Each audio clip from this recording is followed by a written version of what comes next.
everyone. My name is Bruce Sellery. I am the president of the Canadian Club of Toronto. Thank you so much for joining us today.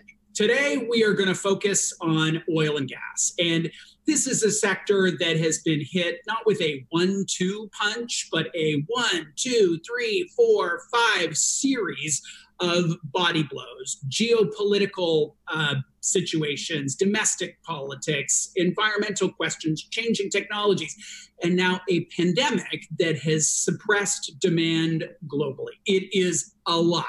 Now, as someone who's spent a long time living in Alberta, I know just how resilient the people of the West are, and I'm optimistic that they will sort through it. This is the focus of our conversation today. Some guidelines on how to engage with our event. As you look at your screen, there is a button that says click here to switch stream. That button will lower the resolution of the video if your Wi-Fi or internet service is a little bit unstable. The questions tab is how you can type in a question and send it along through to us so that we can include it in the discussion.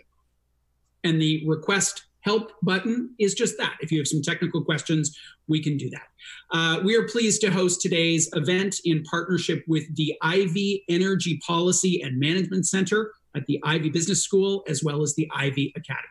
Now, to introduce our panelist. Martha Hall-Findlay is the Chief Sustainability Officer for Suncor. Gordon Lambert is the former CEO of the Alberta Energy Regulator. Samantha Stuart is the Vice President of Corporate Strategy and Development at TC Energy. And today's moderator is Guy Holburn, Professor of Business Economics and Public Policy, and also the Director at Ivey's Energy Policy and Management Center at the Ivey Business School at Western University. One of the club's traditions that we have maintained in this virtual world is our toast. So if you're in your home office, in your office somewhere, and you have anything liquid nearby, if you could just join us in a toast to Canada. To our panelists, to Canada. Thank you for being here.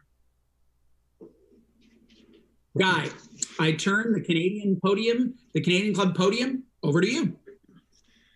Okay, thank you, Bruce, for the introductions, and thank you to the Canadian Club for hosting this event.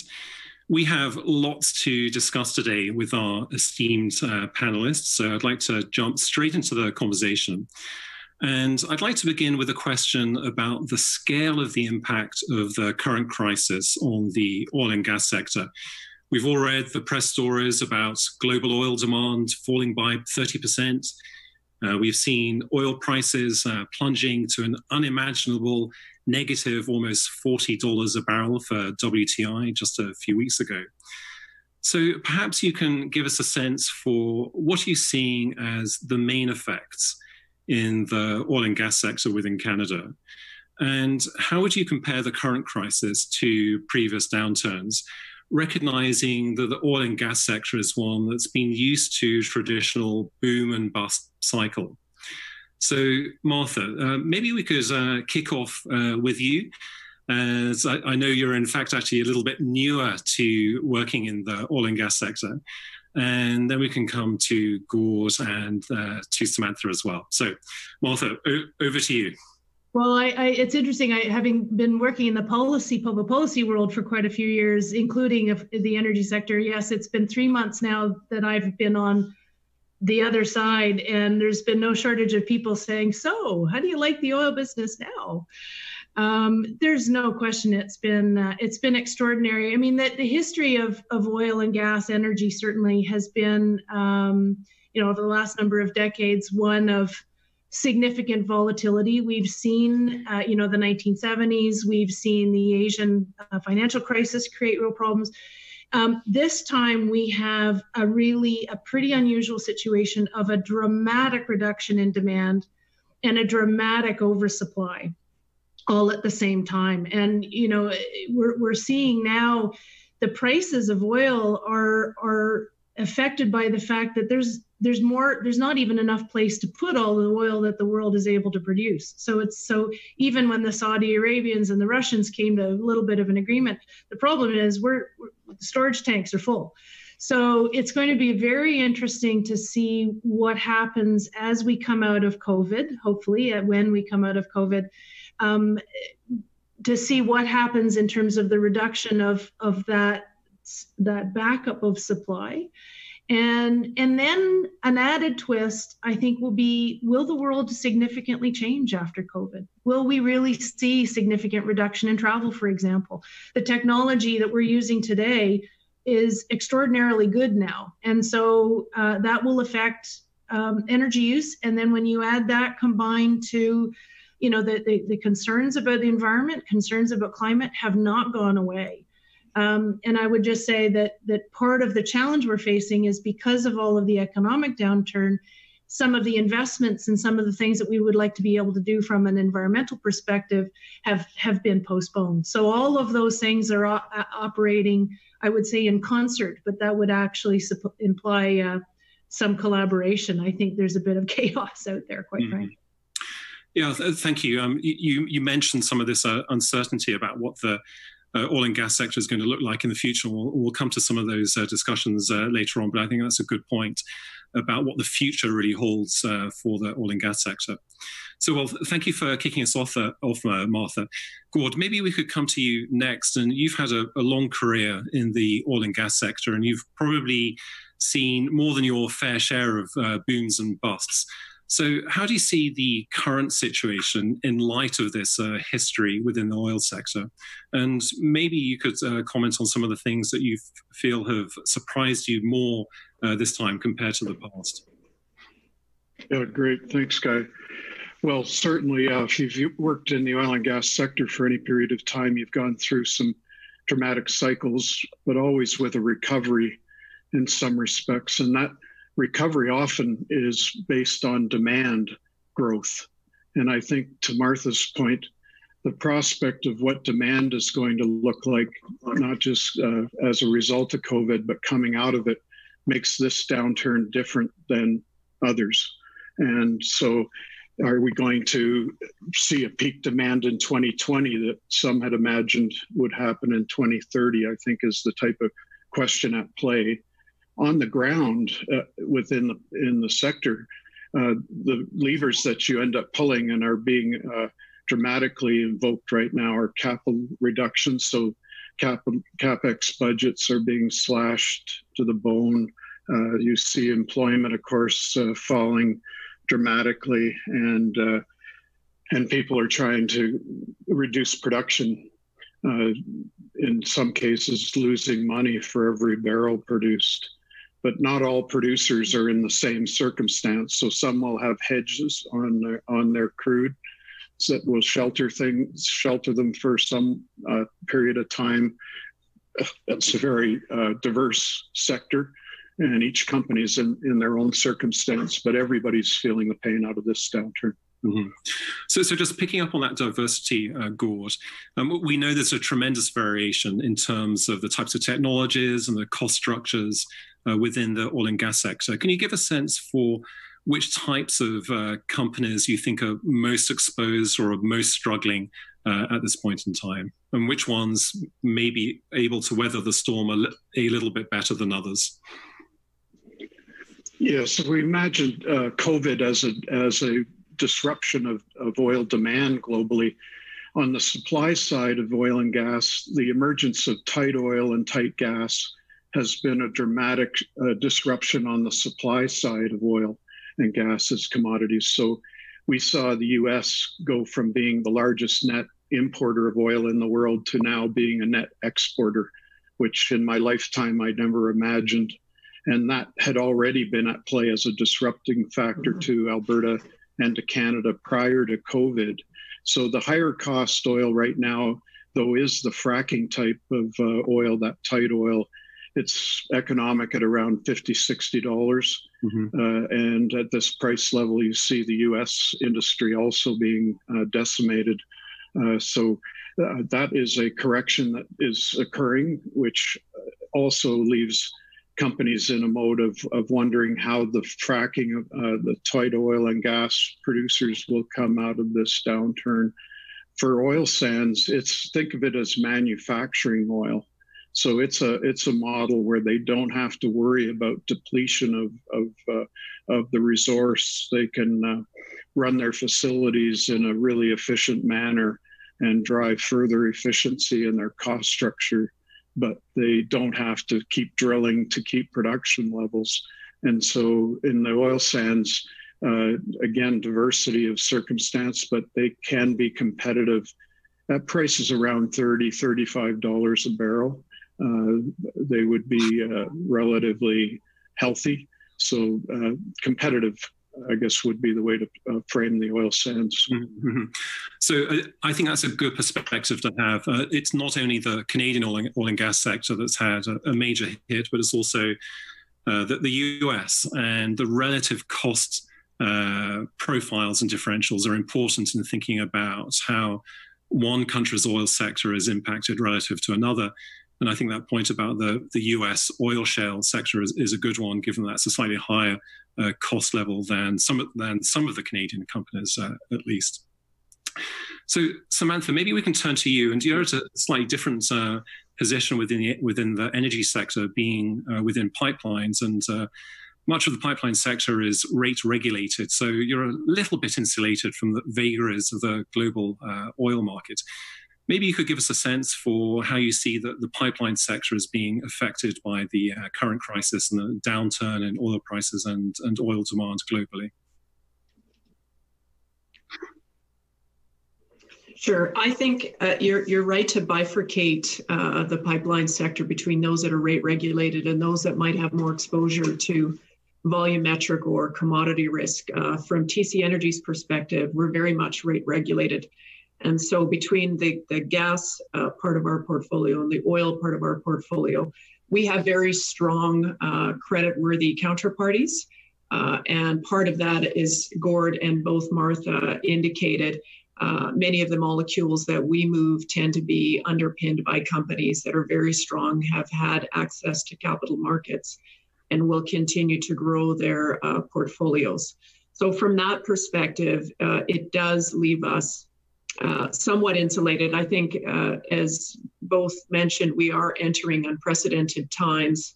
It will depend on the shape of the recovery, what happens with demand, how fast demand returns. And I think there is a component of, is energy transition on pause, and how does that factor in? And I think that continues to be important.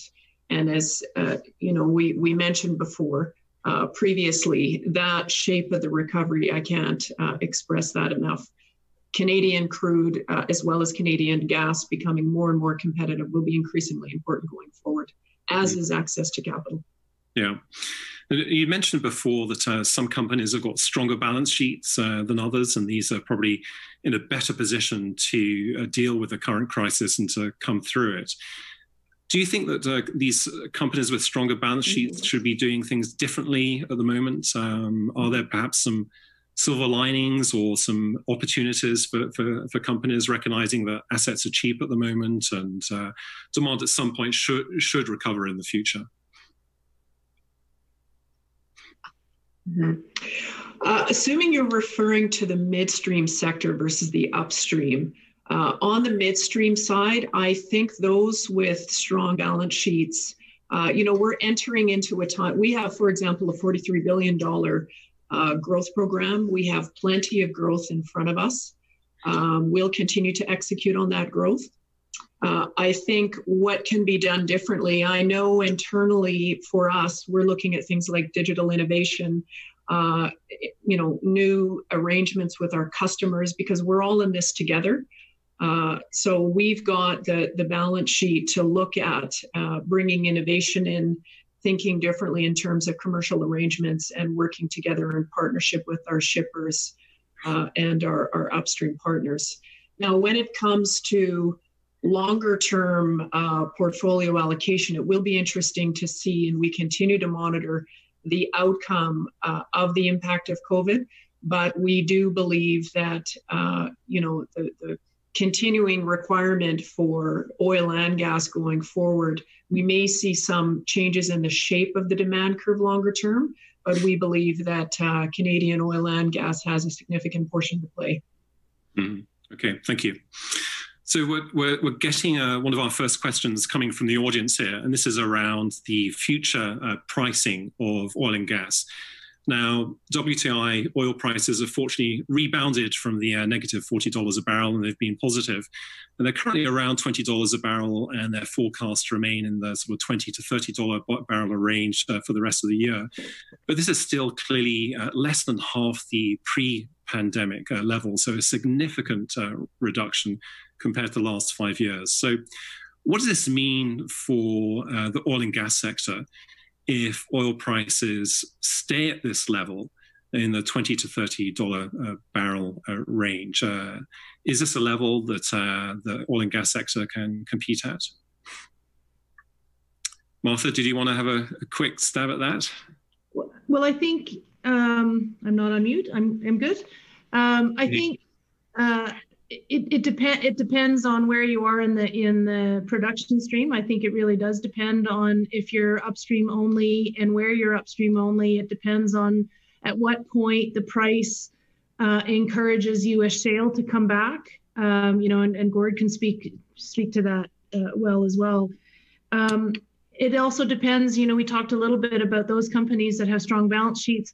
Often those strong balance sheets come from the fact that they're diversified. So, in the case of Suncor, we have upstream, we have downstream, we have refining, we have Petro-Canada, we have a lot of areas of business.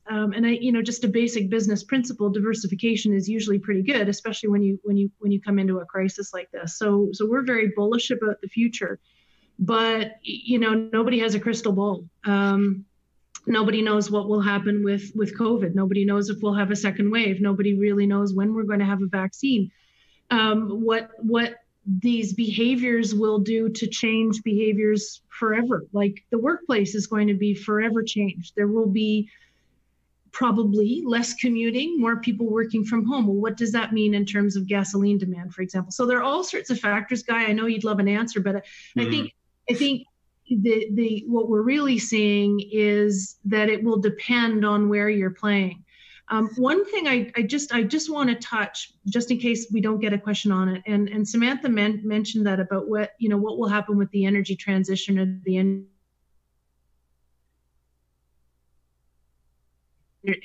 the focus will be even on that. And it speaks a little bit to diversification, but it also speaks to those who have strong balance sheets, have the opportunity more so to continue the investments in some of the environmental efforts, more so than some of the other companies. And so that in and of itself will encourage an even greater divergence, I think. And as consumers, investors, consumers become pickier, become more demanding of where they get, their energy from, I think it could actually end up being even more interesting. We're certainly very interested in looking at what role that certainly our company, but the industry in Canada can play in the transformation.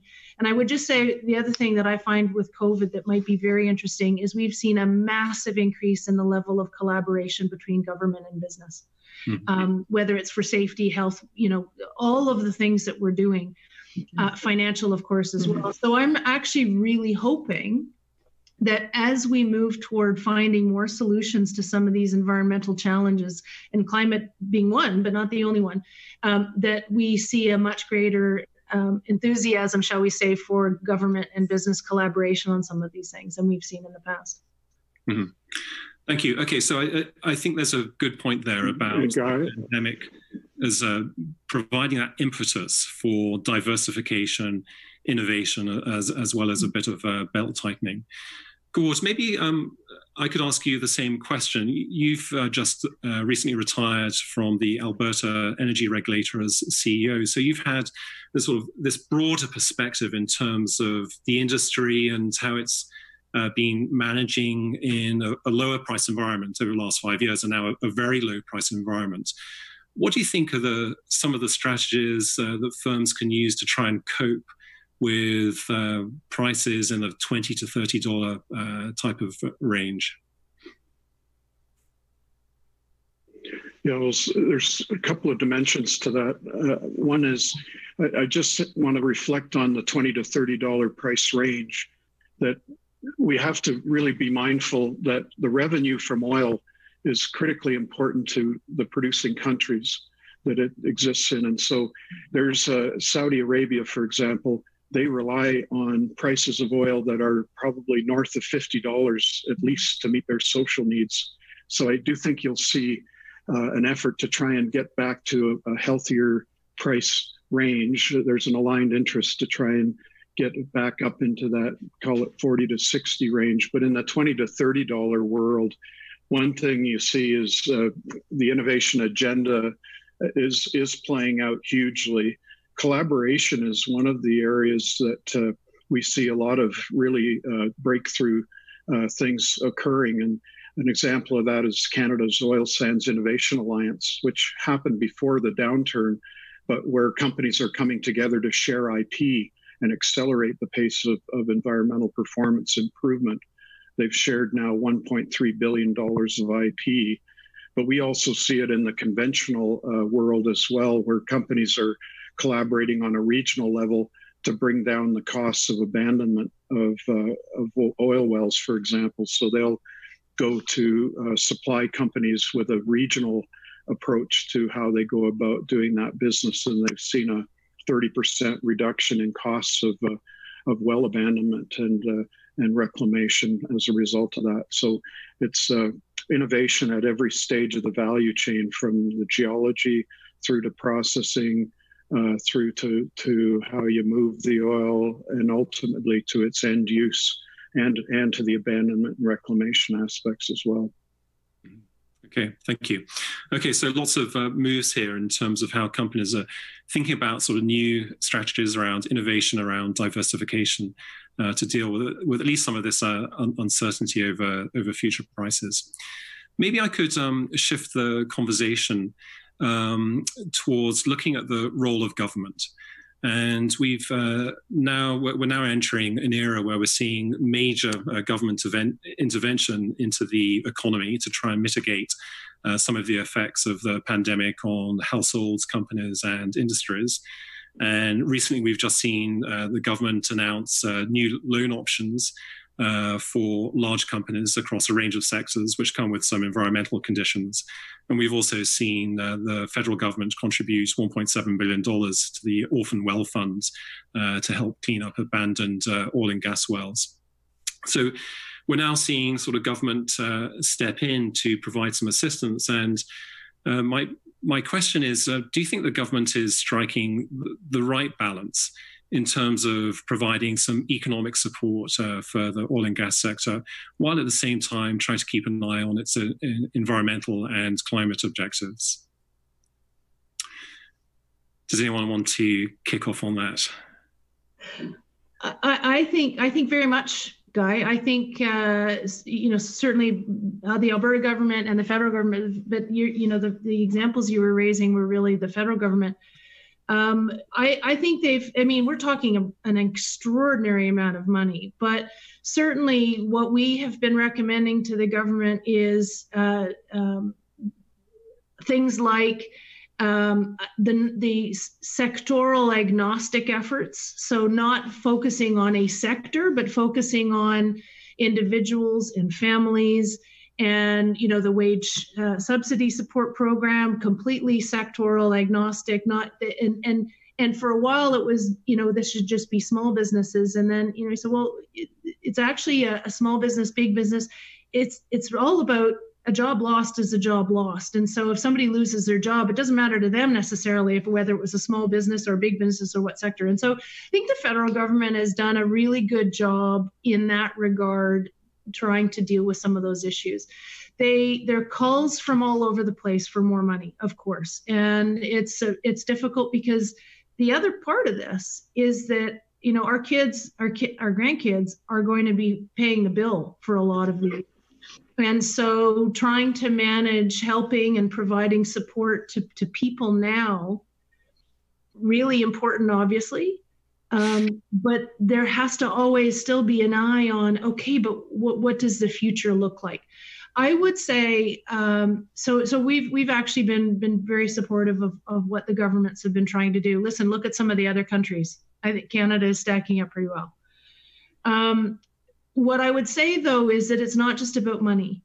the federal government has actually postponed for a few months the gazetting of the Clean Fuel Standards proposed legislation. We think that's fantastic, not because of cost, not because of, but because it's actually really complicated. And for us to work together to make sure that we achieve collaboratively the goals that the government wants to achieve in that regard from an environmental perspective, that's really, really important. That showed actually on the part of the federal government, we were very impressed that they were willing to do that. I would say, we also talk about the energy transformation, and we talk about electrification. Electrification doesn't just happen. We have 13 jurisdictions in Canada, all of which actually deal with electricity differently, sometimes government run, government owned, sometimes not. And Suncor has our electric highway where we have, stations with charging stations all across the country. And yet it's really hard to actually provide electricity because of the regulatory piece. There's a real opportunity for the provinces and the federal government to work a whole lot more collaboratively to figure out how to make some of those things easier, because if you can't actually figure out how to charge and do it properly, people aren't going to be inclined to buy electric vehicles. So there's some really big opportunities for government that are not necessarily financial as well. Mm-hmm. Thank you. Okay, so good point about these non-fiscal measures that may be able to advance multiple objectives on the economic side and also on the environment and climate side. We're getting a few questions here from the audience on some of these non-fiscal measures, and maybe we could turn to Samantha on this. And we've seen this long conversation in Canada over the last decade about how best to balance energy sector objectives around resource development, and particularly on market access and the development of pipelines, and how to balance these aspects along with achieving climate objectives. So how do you see the current crisis as affecting this conversation, and how do you think the government should be responding to some of these calls coming from different quarters about maybe trying to push ahead with some of these infrastructure projects that would provide a boost to the economy at a time when the economy is really in a tough position? So I think not only is the economy in a tough position, I think government's in a tough position. And if we go back a little bit, recall there was a small little pipeline on the West Coast that all of us in Canada now own. And I think balancing and recognizing the contribution to GDP that oil and gas and energy makes in this country is really, really important to keep in context with our desire to diversify and our desire to meet our climate change objectives. So if you look at the contribution that government has made, and it's not only federal, it's also provincial, because they have also become involved in ensuring that we have cross-border market access and that we can continue to develop the resource base, which is that key contributor to GDP, job growth, taxes, etc. My sense is the balance makes sense at this stage. I think the weighing in and incorporation of some of the climate change objectives does need to be in balance. I think that industry is working very hard and very collaboratively with government, both on the upstream, the integrated oil, and the midstream side, to make sure that we can balance that. But it is a balance, and it requires us becoming competitive and maintaining our position of competitiveness globally, so that our oil and gas, whether through LNG exports or going to the US, that we can continue to compete and place those molecules. So that's a tough job for everyone involved, and everyone's working quite hard to achieve that end goal. What I do want to say, though, is watching subsequent to COVID, the amount of fiscal stimulus that has been deployed globally, in addition to North America, whether through Canada or the US, that's an awfully big check. And at so I question one, how is that fiscal stimulus rolling through? Is it going fast enough to influence that shape of the recovery. And the second thing is where, how, and when will we look to paying that bill back? And I think that's something that's going to be very, very important going forward, particularly in Canada, because of the resource base that we have, and ensuring that we can continue to be a place to invest going forward, and that we can access capital. We do have a stable fiscal regime. We do have a stable and clear regulatory regime, and that we continue to attract capital, and that we attract growing amounts of capital, because it will be a global race going forward. So I think those are all considerations as part of answering that question. Not an easy question to answer. Mm-hmm. Thank you. Gord, you've had a regulator's perspective over the last year or so in the AER. Maybe you could comment on what you see would be the appropriate role for government here in terms of trying to provide that balanced support for the oil and gas sector, while also trying to achieve some of these other environmental and climate objectives. Well, I think Martha touched on this.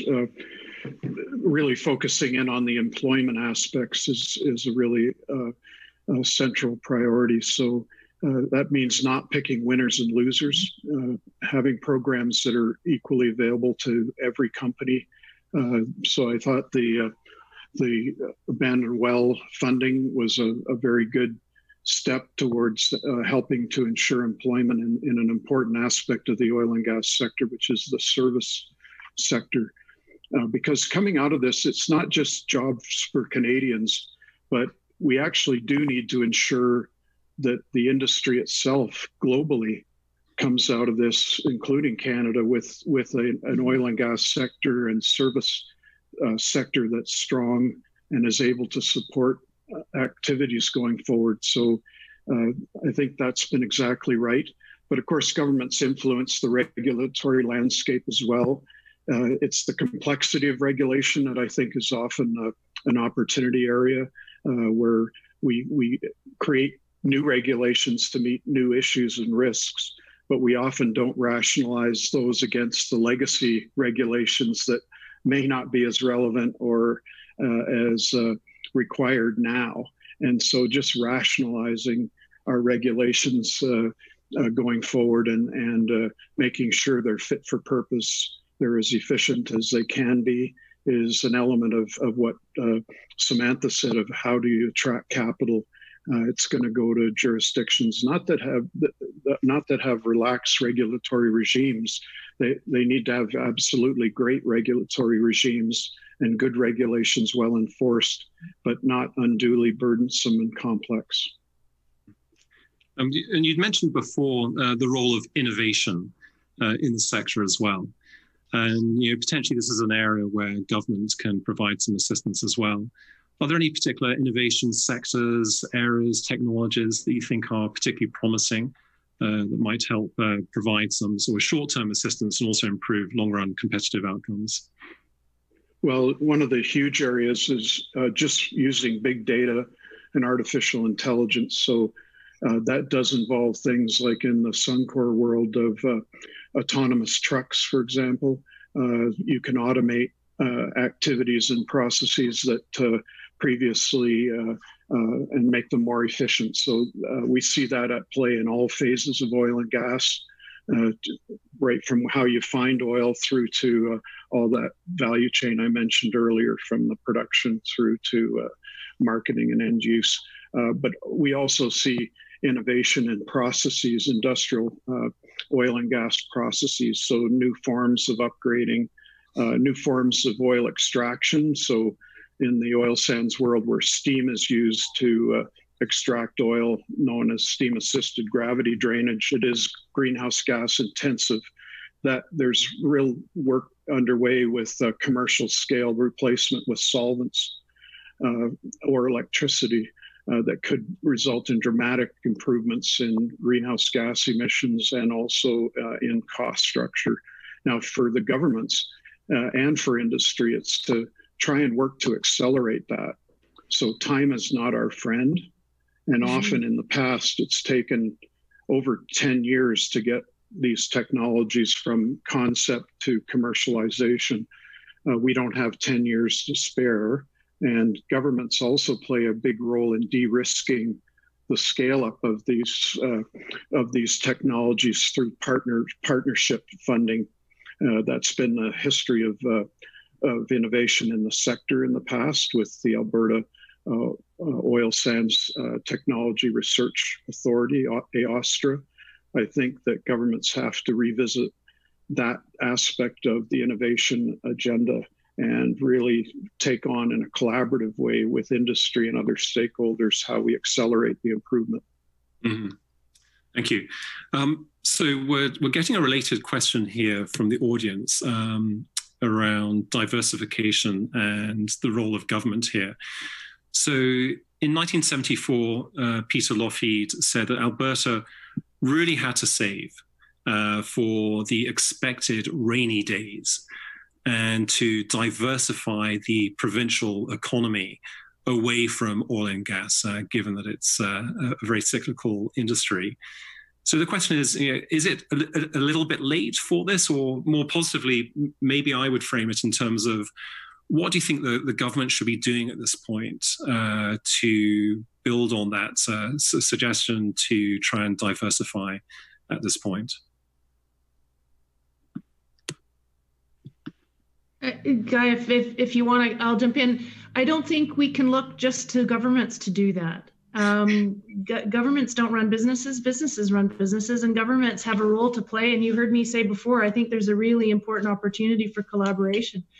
But, if to the extent that there are different products that can come from the oil that comes out of the ground. So really interesting things Alberta Innovates is doing in terms of carbon beyond bitumen.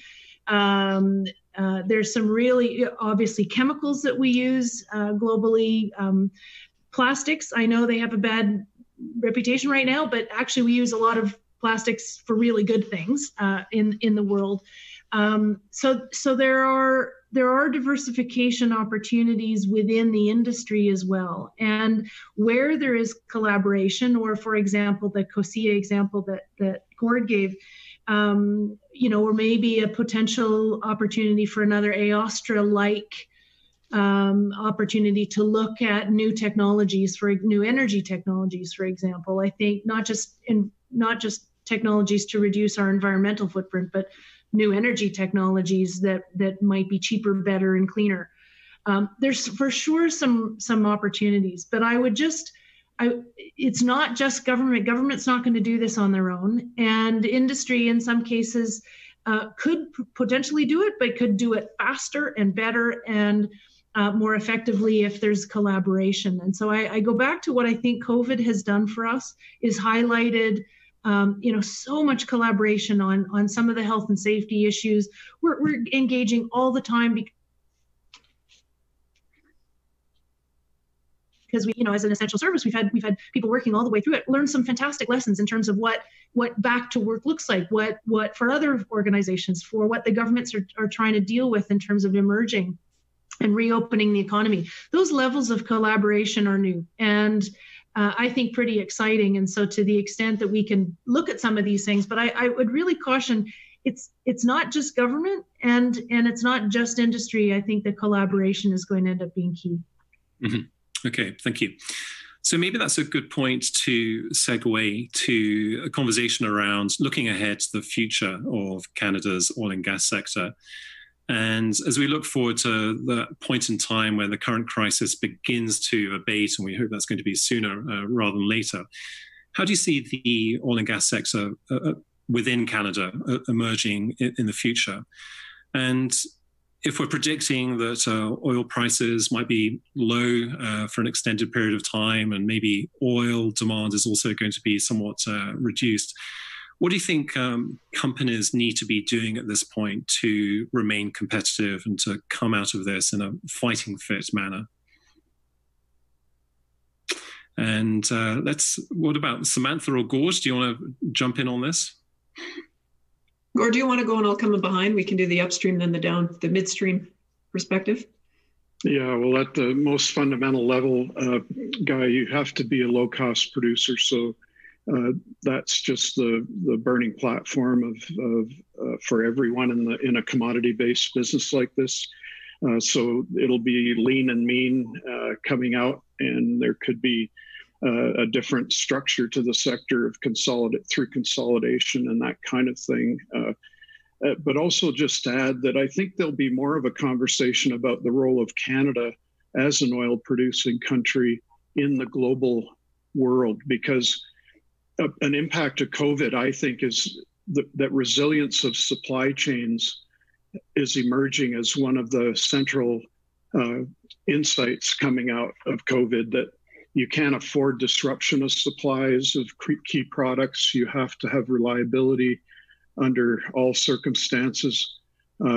Canada is a player in that global oil world, and we're a player that is in a well-governed country.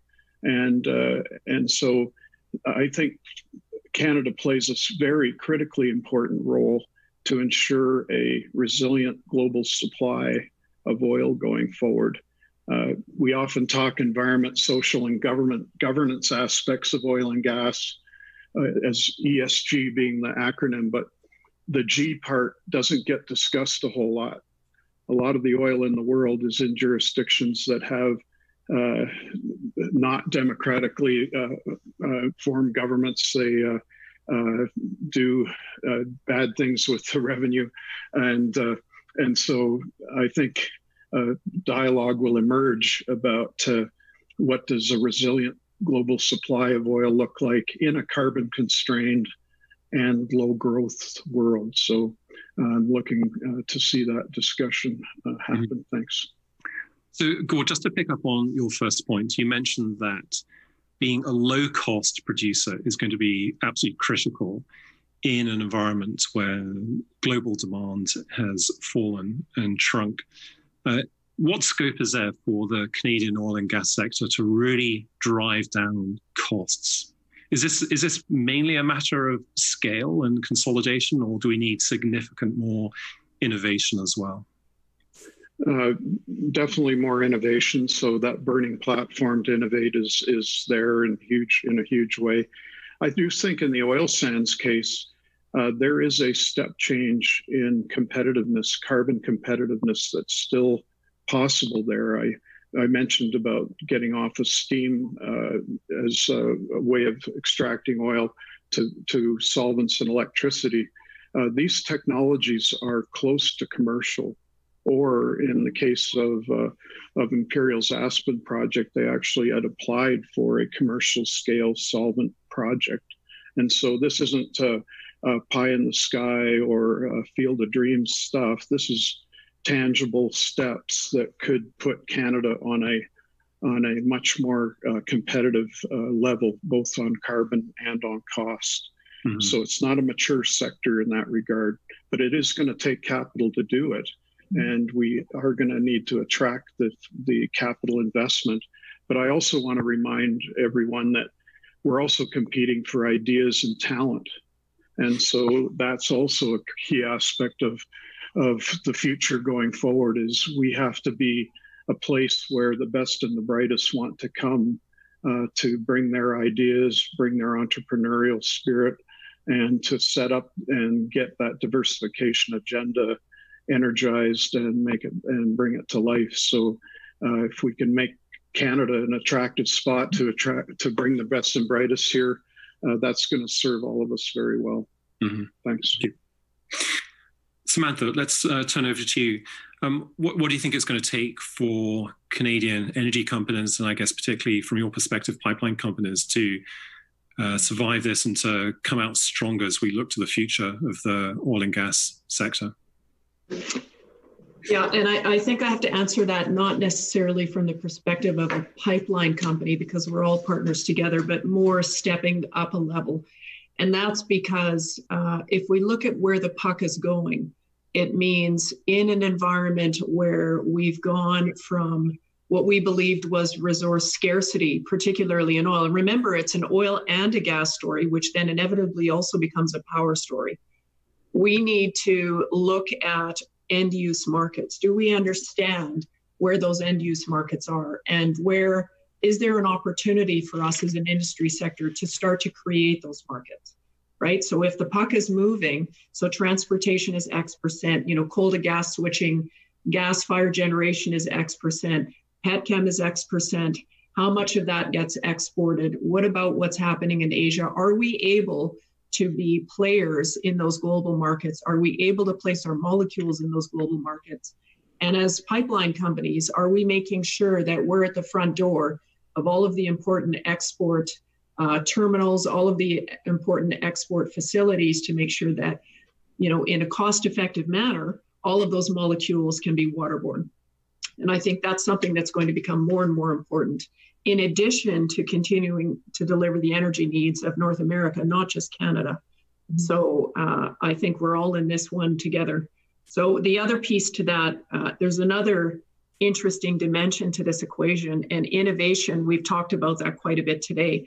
I think it isn't only innovation in lifting costs, and for us, innovation, for example, autonomous pipeline, safety, integrity, reliability, emissions, etc. What we're also curious about subsequent to COVID is we're watching global supply chains. So I think, I wonder if there's an opportunity going forward as people look to diversify their global supply chains, because they learned they weren't as diversified as they thought they were, and that a supply chain can be a break. Is that an opportunity also for Canada to become more competitive and play a role as part of a supplier if some of those supply chains shift away from other previous markets that were assumed to be, reliable markets that had longevity? Mm-hmm. So we may see the silver lining and some opportunities outside of this in places we don't necessarily expect. So the argument there is that maybe if there's an increased emphasis on national energy security, then Canada looks a little bit more favorable compared to some other suppliers. Is that the argument here? That maybe Canada looks good relative to some other countries? I think it could. I mean, I'm not just speaking to the molecules and the energy supply. I'm talking about the suppliers as part of delivering energy. So, your fabrication shops, your engineering shops. There's a whole range of, like I said, oil and gas. Previously, before we had our price collapse, was 10% of Canada's GDP, if not more than that, once you include the number of sectors associated with supporting that. There is a whole ecosystem of organizations and industry sectors that support delivering energy. And I think when we look at our global supply chain, we were quite impressed with how resilient it was at this stage and the limited impact as a result of lockdowns and COVID. However, in working with our peers, we're certainly looking, and I'm sure our shipper partners are looking as well, to diversify those supply chains. And is there an opportunity for Canadian companies to step up and be a part of that, to play a bigger role, where previously some of that supply chain input may have been from other countries or other organizations. So I think it may potentially be a silver lining where you look 3 to 5 years from now, how the Canadian energy landscape looks. And it isn't just about the producers or the midstream companies, it's all of the ecosystem that supports that. Mm-hmm. Thank you. So maybe, Martha, we could turn to you in terms of looking ahead to the future of Canada's oil and gas sector, and particularly with your sustainability hat on. How can the sector emerge stronger as we look to potentially a very different energy market and energy demand in the coming years? Well, I think that it will be very interesting to see how markets, whether they're or globally or just within Canada or just within the, think of the value proposition in their energy. And I think, Gord, you mentioned about ESG and how people don't think about the governance piece. Well, that's a huge part, and that does speak to resilience, but it also speaks to the lack of corruption. It speaks to trust. It speaks to I think there are some interesting opportunities for what people see as the value. And, historically, oil, gas it's all been, price or access, right? Didn't matter where it came from.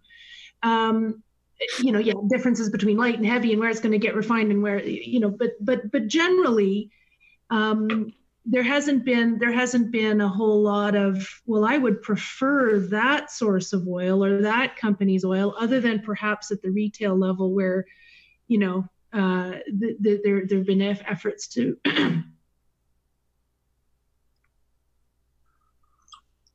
the market, but they have a market in that sense.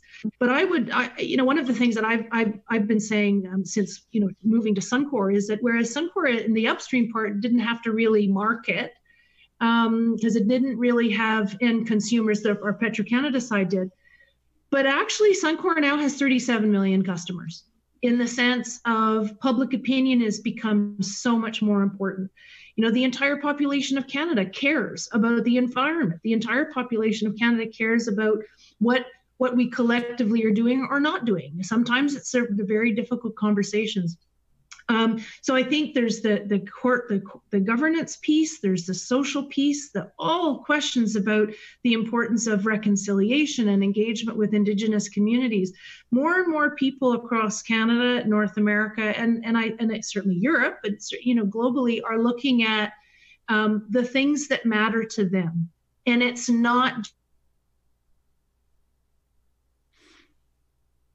just think that as we move forward, there's a real opportunity for Canadian energy because of all of those good things that we think that we feel so proud about. That we have a long way to go on a lot of the environmental things, for sure. We've made huge progress over the last decade, and I say we collectively, the industry, with big investments, by the way. Like, a lot of money's gone into making really big improvements. Proud of what we've done. Really interested in what we can do going forward, for sure.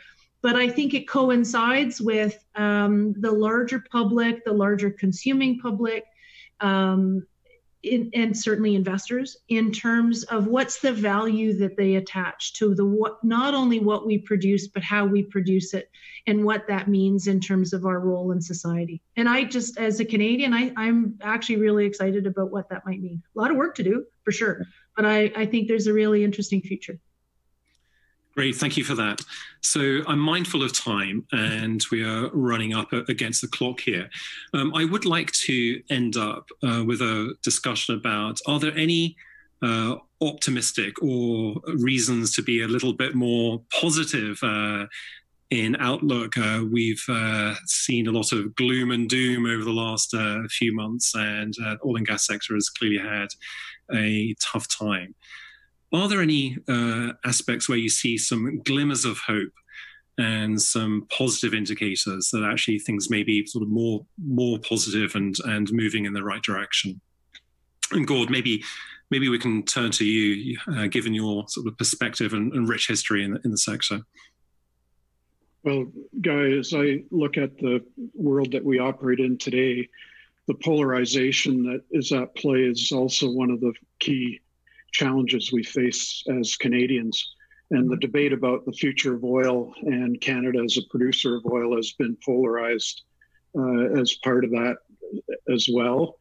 What I'm hopeful of is us being able to have a better conversation, a more productive conversation about the future value creation from oil, and how do we maximize value creation, not just from an economic point of view, but also from a social and environmental perspective as well.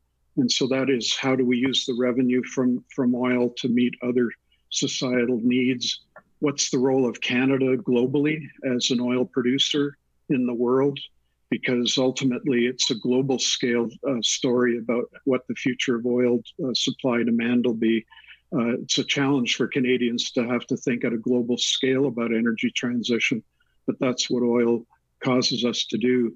And to think about value creation from a hydrocarbon molecule perspective as well.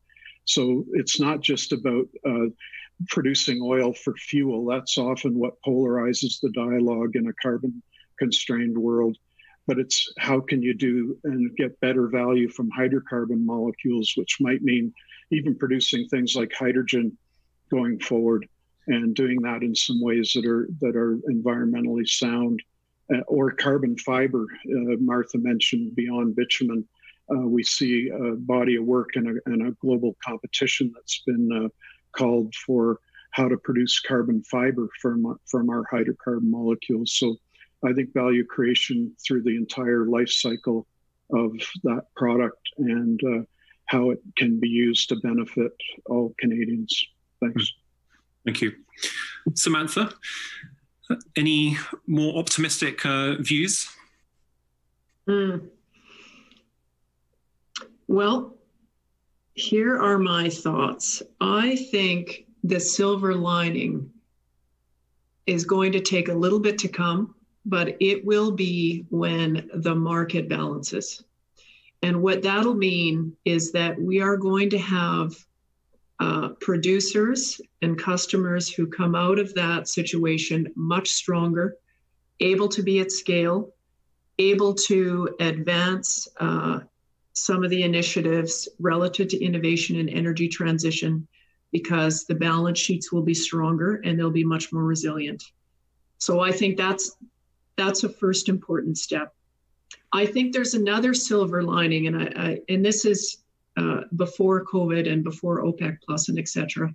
And that is some of the partnership opportunities and the collaboration that's happening, because people are realizing how important energy is. And it isn't just oil, it's gas and it's power. And for example, you see in the power sector, partnerships with First Nations, new innovative arrangements in terms of equity sharing, et cetera, as we're building transmission lines, right? We see it as we're building pipeline infrastructure.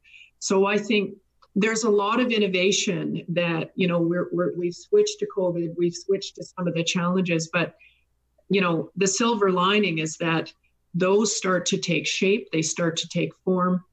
We collectively recognize the importance of energy. We collectively recognize Canada's position in that. I mean, we're North American, but I think if I speak from the Canadian lens, as a major contributor to any of the broader goals that we look to achieve, whether that be diversification, whether that be climate change. But I think those silver linings are going to take a little bit of time because, the near-term impacts of OPEC Plus markets rebalancing and what happens with COVID and what that means for how we work, what it means for supply chains and a number of other things is a consideration in the near term. Mm-hmm. Thank you. Thank you. Martha, I think we are ending up.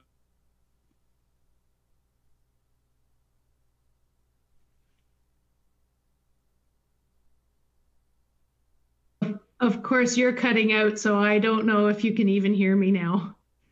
It was me cutting out or else whether it was you, but I can hear you.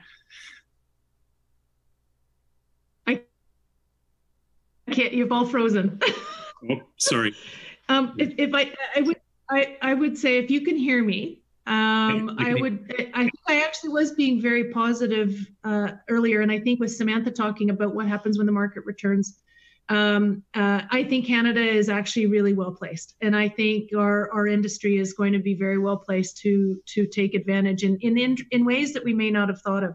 But I would also say that I think COVID has been really, I think it will allow us to refresh the conversation about sustainability, because it's not just the environment, and and that's not to take away from the importance of the environment, but real sustainability is the planet, but it's people and it's prosperity. And if we don't have prosperity, which we're seeing, we have people losing their jobs, we have people suffering, we have families struggling.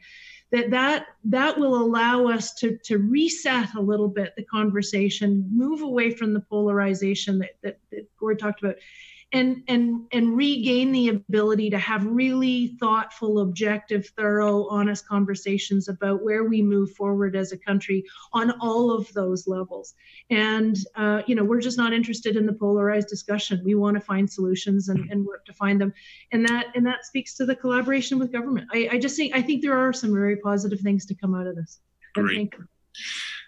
Well, that's a wonderful point to finish on. And I'd really like to say thank you very much to all of you for a very thoughtful conversation and really shedding some light from your perspective based in Calgary on issues confronting a sector that is crucial for Canada. So thank you again for your time and for your thoughtful commentary on these issues. And at this point, I'm pleased to hand it back to Bruce. Thank you very much, Guy. I am grateful that we were able to finish on a positive note and talk about some of the silver linings here. We're all so deeply engaged in the news of the day, and so much of it is so troubling. So finding that balance between what's actually happening and what is possible for the future really struck the right tone. Guy, thank you for your moderation. Guy Holburn, Professor of Business Economics and Public Policy, and also the Director of the Ivey Energy Policy and Management Center, Ivey Business School at Western University. And to our panelists, Martha Hall Findlay, Chief Sustainability Officer at Suncor, Samantha Stuart, Vice President of Corporate Strategy and Development at TC Energy, and Gordon Lambert, the former CEO of the Alberta Energy Regulator. Thank you for joining the Canadian Club of Toronto in this virtual event. There are many more events coming to you through the end of May and into the end of our season at the end of June. If you haven't already, please sign up for our newsletter online, our newsletter, and our newsletter. And a special thanks to our tech supplier, our tech partner, VVC. Have a great rest of your afternoon and see you again soon. Thanks so much. Thank you, Bruce. Thank you.